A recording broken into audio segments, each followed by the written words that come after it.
मेघालय का राजा Raghuvanshi murder case एक बार फिर चर्चाओं में है। इस बार वजह है पुलिस की चार्जशीट। नमस्कार, मैं हूं परवेज सागर। आप देख रहे हैं आज तक डिजिटल पर अपराध का जहां, और मेरे साथ हैं मेरे सहयोगी क्राइम तक के एडिटर चिराग गोटी। चिराग, बहुत बहुत स्वागत। Thank you. चिराग, राजा रघुवंशी हत्याकांड को लेकर के पूरा देश सन्न था। पूरे देश ने देखा किस तरह से एक कारोबारी को उसकी पत्नी ने शादी के महज कुछ दिनों बाद बड़ी ही साजिश के तहत मार डाला, उसे कत्ल कर दिया। और जब इस केस का खुलासा हुआ तो वो बेहद चौंकाने वाला था। अब पुलिस ने चार्जशीट दाखिल कर दी है, तो क्या है चार्जशीट में, क्या कह रही है चार्जशीट? कौन बचा, कौन नामजद हुआ, किसे सजा मिलेगी? देखिए, 8 आरोपियों के खिलाफ ये चार्जशीट दाखिल की गई है और 790 पेजेस की ये चार्जशीट है। जैसा कि हमने शुरुआत में कई इस पर वीडियोस बनाई थी परवेज, जिसमें हमने ये भी डिस्कस किया था कि बहुत लेंथी इन्वेस्टिगेशन है और बड़ी फाइन इन्वेस्टिगेशन थी मेघालय पुलिस की, जिसमें बहुत सारे सीसीटीवी, फॉरेंसिक एविडेंसेस, बिल्कुल। डॉक्यूमेंट्री एविडेंसेस, हथियार, मौके पर उनकी मौजूदगी की सीडीआर, ये सारे वो तमाम सबूत थे जो ये इस्टेब्लिश कर रहे थे कि सोनम उसके साथ गई थी, राजा के मेघालय गई थी और वहाँ पर एक पहाड़ी से उसको फेंक दिया गया था। ये तमाम ऐसे सबूत इकट्ठे किए गए। जो आरोपी चार्जशीट के मुताबिक निकला है वो विशाल निकला है, जिसने दाव से हमला किया था। और उसके बाद वहाँ पर मौके पर जो 2 और आरोपी उसके साथ थे वो थे, सोनम मौजूद थी। इंदौर से सारी प्लानिंग जो है वो राज कुशवाहा कर रहा था और बहुत क्लियर कट कहानी थी। सोनम का प्रेमी राज कुशवाहा। हाँ, बहुत क्लियर कट कहानी थी। हमने कई बार इस पर किया कि भाई मारा क्यों, उसके पीछे वजह क्या थी, भाग जाती। अब जो चार्जशीट से क्लियर हुआ है कि मारने का मकसद सिर्फ यही था कि किसी तरह से सबूत, ये चैप्टर खत्म हो लाइफ से और उसके बाद दूसरी शादी के लिए वो एप्लीकेबल हो। और उसको ऐसा लग रहा था कि ये बहुत आसान काम है, हम पकड़े नहीं जाएंगे और ये आसानी से हो जाएगा।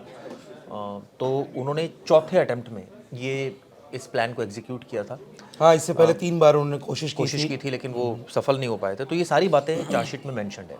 इसके अलावा 790 पेजेस की क्यों है, वो इसलिए है क्योंकि काफ़ी सारे गवाहों के बयान हैं इसमें। जाहिर तौर पर 790। इसके अलावा वो बयान के अलावा बहुत सारी रिपोर्ट्स हैं जो फॉरेंसिक रिपोर्ट्स हैं इस केस से रिलेटेड, सीडीआर रिकॉर्ड्स हैं।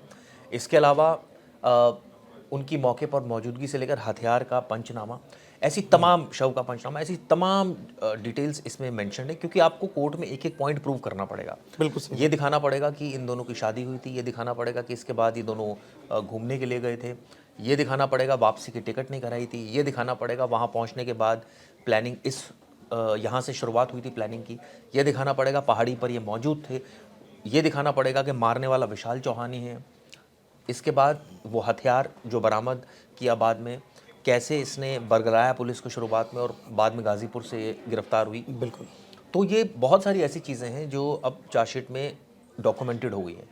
90 अब सोचिए कि 8 आरोपियों के खिलाफ है, 790 पेजेस की चार्जशीट है और 90 दिनों से ज़्यादा में ये दाखिल हुई। और ये किस सेक्शंस के तहत हुई ये भी बता दूं। 103(1) यानी हत्या, अब जो भारतीय न्याय संहिता जिसको कहा जाता है। 238 है सबूत गायब करना, और 61/2 यानी कॉन्स्पिरेसी, जो पहले 420 जो पहले 120 भी होती थी पहले। तो ये इसके तहत दाखिल हुई है। बाकी 3 आरोपी इसमें हमें भी जब हमने वीडियोस करी थी कई सारी, शिलेम जॉन्स का जब नाम आया था सामने, शिलोम जॉन, तोमर का, तो इन तीनों को बेल मिल गई थी इसमें। और इन तीनों के खिलाफ सबूतों से छेड़छाड़ का मामला बनाया गया है। लेकिन अब वही है कि आगे डिजिटल प्रूफ से लेकर, लोकेशन स्टैब्लिश करने से लेकर, गवाहों के बयान से लेकर, मौके से जो प्राप्त सबूत हैं वो इनकॉर्पोरेट किए गए हैं पूरी चार्जशीट में। ये जो चिराग, मैं बीच में रोक रहा हूँ आपको, ये जो 3 जिनको जमानत मिली थी, अब इनका क्या होगा? जब इन्हें आरोपी बनाया गया सबूत मिटाने का या गायब करने का, इनके खिलाफ क्या कार्रवाई होगी? देखिए, आकाश राजपूत, विशाल चौहान और आनंद कुर्मी, ये तीनों दोस्त थे राज कुशवाहा के। ये मौके पर थे और ये मौके पे सोनम मौजूद और थे, राज, जिन्होंने ये भी कहा था कि इन 5 के खिलाफ तो मर्डर चार्जेस हैं। ये तीनों जो आपने डिस्कस किया, बताया, ये तीनों के खिलाफ सबूतों से छेड़छाड़ है। लेकिन जैसे हमने वीडियोस में भी कई बार डिस्कस किया था कि बहुत इनका स्पेसिफिक रोल निकल कर सामने नहीं और आ यही रहा था। वजह थी कि जमानत इन्हें मिल भी गई थी, मिल बहुत भी गई जल्दी। थी। क्या मर्डर में इनका रोल था या नहीं, या इनको पता था ये मर्डर के सबूत है, तब तो कोई बात बनती है। अदरवाइज अगर नॉर्मल ये चीज़ों को अपने बेनिफिट के लिए या अपने वेस्टेड इंटरेस्ट के लिए ये इधर उधर कर रहे थे तो फिर वैसा मामला नहीं बनता। तो यही प्रूव करना है। अब ये कौन बताएगा, ये तो अब ये तो साफ डिनाई कर रहे हैं कि हम तो इस तरह से नहीं थे।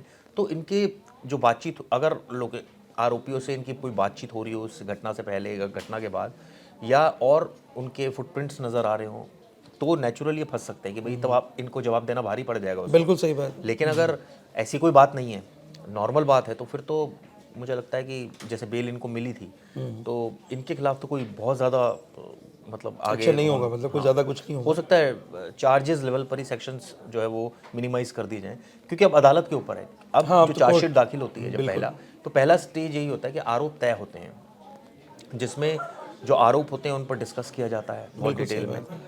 और कई बार ऐसा होता है, परवेज़ हमने देखा है कि जो चार्जशीट का जिस सेक्शन में फाइल होती है उसके डिफरेंट कर देती है कोर्ट। कई बार सेक्शन हटा देती है, डिलीट कर देती है, कई बार एडिशन कर देती है, और कई बार ऐसा होता है। तो अगर कई बार ऐसा भी हमने देखा है कि इसी लेवल पर आरोपी को भी डिस्चार्ज कर दिया जाता है कई बार। तो अगर ऐसा कुछ होता है तो कई संगीन मामलों में ऐसा देखा गया कि बहुत संगीन केस था और कोर्ट में जब गया तो जज ने कहा कि कोर्ट तो ये मामला बन ही नहीं रहा, इसको बाज़त बरी कर दो, तो वो उसी वक्त कर दिया जाता है। सोचिए, एविडेंस भी लीड नहीं किया जाता उसमें। हाँ बिल्कुल तो ऐसा। कई बार ऐसा देखा गया। तो ये देखने वाली बात होगी कि कोर्ट का क्या रुख होगा। लेकिन इसमें ये टाइम टेकिंग प्रोसेस है, इसमें आपको दोनों पक्षों को बैठकर उस पर जिरह करनी होती है। अपना बचाव पक्ष और जो अभियोजन पक्ष है, यानी पुलिस जो है वो बताती है, ट्रायल चलेगा कोर्ट में और सब चीज़ें। और बहुत ज़्यादा डिटेल एविडेंस भी डिस्कस नहीं होते, क्योंकि वो अगर कोर्ट को एक पॉइंट पर भी ये समझ में आ जाए कि मोर देन कोर्ट अगर कन्विंस है एक पॉइंट पे हो जाती है, और नहीं होना है तो कम से कम 100 भी सबूत हो तो भी नहीं होती, तब भी कोर्ट कन्विंस नहीं होती। ये बात बिल्कुल सही है चिराग। तो ये बहुत देखने वाली बात होगी। तो चार्जशीट बड़ा अहम चीज़ थी इस केस में। काफ़ी इसका इंतजार बहुत लोग कर रहे थे, हम भी कर रहे थे, और काफ़ी मेहनत करी। हमारे बहुत सारे दर्शक हैं जो जानना चाहते थे इस केस के बारे में।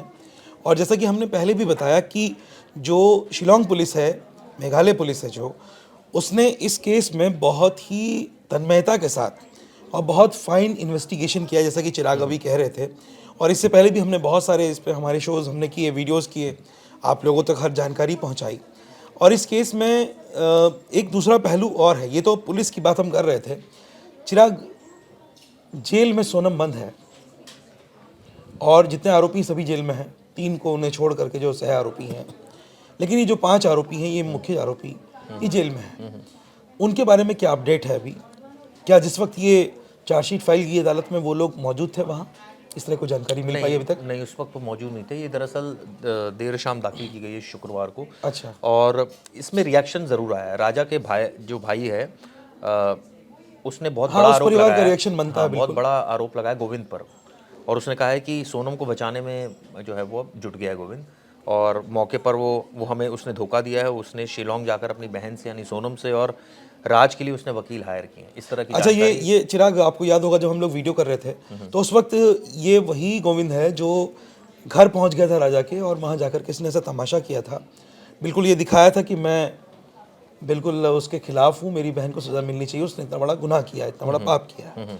और फिर ये वही था, ये बाद में बदल गया था। और बाद में आपको याद होगा लास्ट टाइम जो वीडियो कर रहे थे तो इसके बारे में ये इनपुट था, इसने बयान दिया था मीडिया को।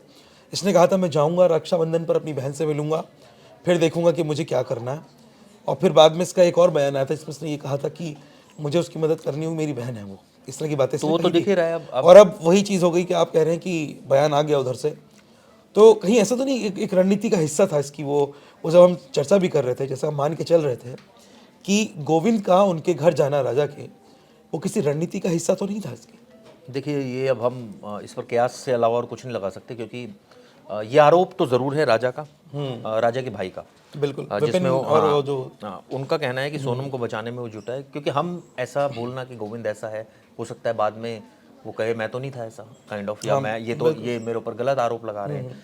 तो अभी गोविंद का रिएक्शन नहीं आया। लेकिन हाँ, इतना ज़रूर है कि राजा के भाई ने तो ये आरोप लगाए हैं, और ये भी तक कहा है कि उन्हें पता चला है कि सोनम का भाई सोमवार को शिलोंग आया था और यहाँ राज के लिए और उनके लिए वकील कर रहे हैं, और वो मतलब एक तरह से मदद की तैयारी शुरू हो गई है। ये एक सामान्य प्रक्रिया है चिराग कि अगर किसी परिवार का आदमी किसी मामले में फंसा हो, और खासकर वो चाहे संगीन मामला हो, चाहे छोटा मामला हो, या कोई भी बड़ा मामला हो, तो लोग मदद करते हैं, परिवार के लोग ही मदद करते हैं, बाकी लोग तो आसपास भी नहीं आते उस समय। कोई रिश्तेदार पास नहीं आता, कोई दोस्त पास नहीं आता, तो जो कर सकते हैं वो घर वाले ही करते हैं। तो वही शायद गोविंद भी कर रहा है। लेकिन इसमें यह है क्योंकि गोविंद का करना इसलिए थोड़ा अखर रहा है लोगों को, कि गोविंद ने पहले बड़े बड़े दावे किए थे, बड़ी बड़ी बातें की थी, लेकिन बाद में वो सब बदल गया और सब चीज़ें हो गई। चिराग, जो राजा का परिवार है, उसके माता पिता खासकर, उनकी तरफ से कोई प्रतिक्रिया आई है? क्योंकि चार्जशीट जो है वो उनके हिसाब से ही फाइल हुई है कि कत्ल का मामला, सबूतों को मिटाने का मामला और साजिश का मामला। देखिए, इसमें जो चार्जशीट हुई है उसमें सोनम को मुख्य आरोपी बनाया गया है और ये कहा गया है कि उसने राज के साथ मिलकर एक प्लानिंग करी और ऐसे ऐसे 3 लोग हायर किए। लेकिन हमारे सवाल का तो अभी 2-3 सवालों का जवाब नहीं मिला है कि वो लड़के क्यों तैयार हो गए, क्या उनका हाँ, कोई वो क्यों मॉनेटरी तैयार गेन हुए थे? था, सिर्फ 50,000 की खातिर? हाँ, 3 लड़के। या कोई मॉनेटरी गेन था या कुछ और वजह थी या क्या था, वो एक तो चार्जशीट जब मीडिया के हाथ आएगी तब पता लगेगा। जब पता लगेगा, बिल्कुल सही दूसरा, बात है। इसमें ये सवाल तो बहुत शुरू से ही हम लोगों ने कई बार पूछा कि सोनम ने आखिर मार क्यों दिया, चाहती तो खुद भाग के शादी कर लेती या चाहती तो हमारे दर्शक भी बिना सवाल उठाते रहे हाँ, लगातार। मतलब मारने की क्या जरूरत थी, वैसे ही शादी कर लेती, भाग जाती, बहुत सारे ऑप्शन थे, लेकिन उसने मारा ही क्यों? तो ये एक बहुत अहम पॉइंट है और इस पर मुझे लगता है जब चार्जशीट हाथ में आएगी तभी क्लियर हो पाएगा कि मारने का मकसद क्या था। क्योंकि हमने देखा कि ठीक है, अटेम्प्ट ज़रूर किया गया और अटेम्प्ट करने के बाद तो आदमी और डर जाता है कि अब तो ये 2-3 बार अटेम्प्ट हो गया, हुआ नहीं तो अब कैसे होगा, और उसके बाद मार दिया और उसके बाद वो उसके साथ आप सोचिए भागती रही, इतने दिन तक छिपी रही। तो ये बड़ा विचित्र सी बात लग रही है क्योंकि वो कोई प्रोफेशनल किलर भी नहीं है।